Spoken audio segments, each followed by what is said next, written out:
tabia ina matokeo. Rubeni alipoteza nafasi yake ya ukuu kwa sababu ya dhambi na kutokuwa na nidhamu. Tunajifunza kuwa vipawa na nafasi vinaweza kupotezwa kwa sababu ya tabia mbaya. Hasira na ukatili havimpendezi Mungu. Simeoni na Lawi walikemewa kwa ukatili wao. Mungu anataka watu wake wawe na haki, upendo na kujitawala. Tabia ina matokeo. Ina matokeo. Moyo safi, njia ya kweli. Tabia ina matokeo. Ina matokeo. Tukae ndani ya nuru ya Mungu.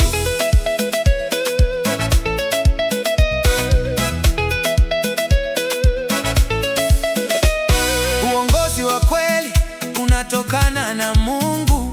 Yuda alipokea ahadi ya utawala na unabii ulielekeza kwa Shilo, Masihi ambaye ni Yesu Kristo. Hii inaonyesha kwamba mpango wa Mungu wa wokovu ulianza kutangazwa tangu Agano la Kale.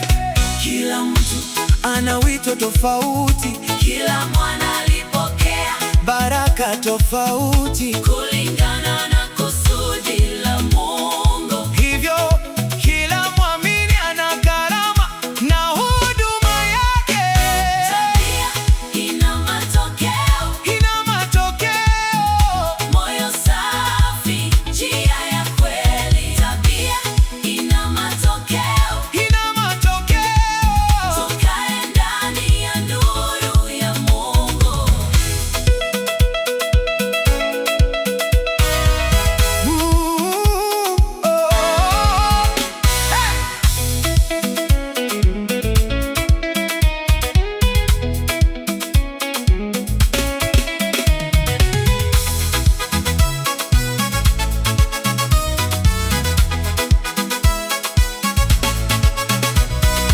Mungu hutimiza ahadi zake.